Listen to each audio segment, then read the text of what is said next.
Welcome to the July episode of That Time of the Month.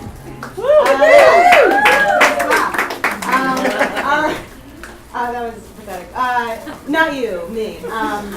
Our show is hosted by a woman and featuring a lineup of women, which means a TV network executive would deem us a huge risk, riskier than, say me wearing a white jumpsuit on day 3 of my period. So, I also ate pizza while wearing this without getting any red sauce on me. So I believe many online communities would deem me brave.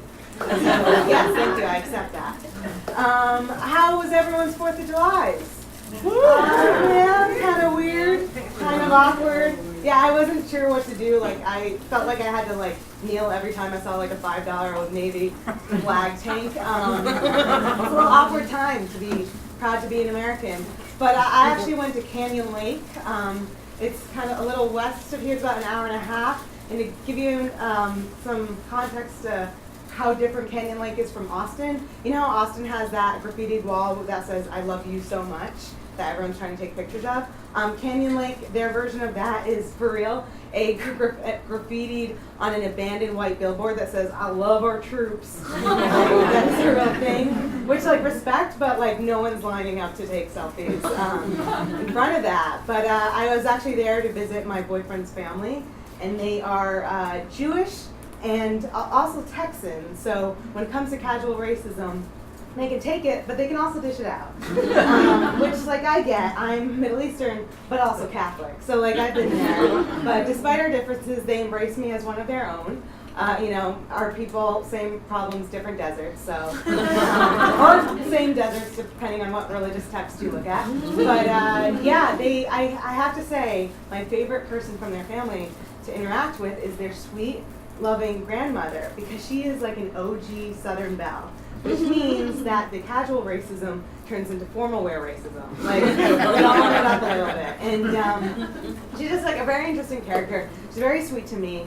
And she comes from the generation where a woman's appearance is everything.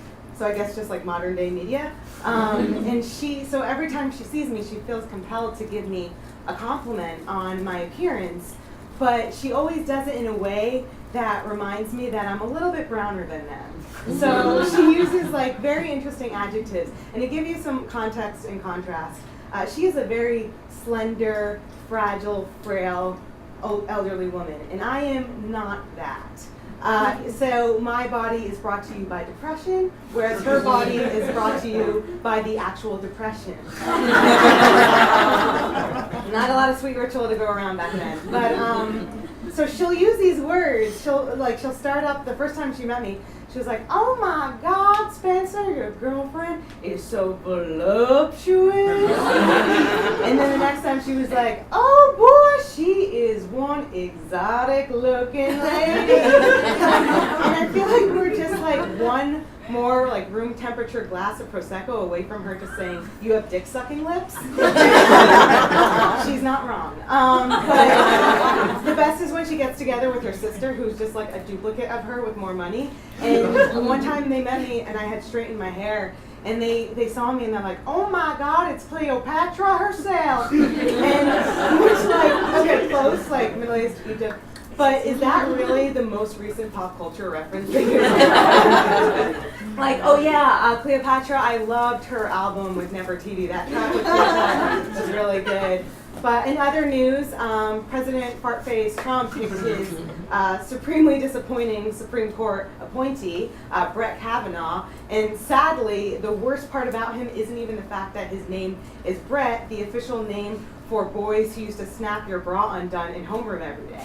So we here at That Time in the Month came up with a list of way more accomplished and just more honorable Supreme Court nominations that are more qualified than this dude Brett. So the first one, the cast of Incredibles 2. Cardi B and Offset's less than 1 week old baby. This one's my favorite. The woman sitting in a giant crystal on that Nature's Treasures crystals shop billboard off 35.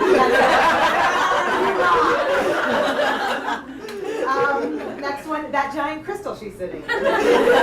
Your least racist but most vocal aunt on Facebook, my dog. my butt, my body, my choice. So like really good options, really good options there. I just want to remind everyone, I think I'm the only one that did do this, but we are collecting feminine hygiene products on behalf of Flow Code. I'll be interviewing their founder later. So this is an appropriate time to throw tampons on at me throughout the show, but as long as they're not used. And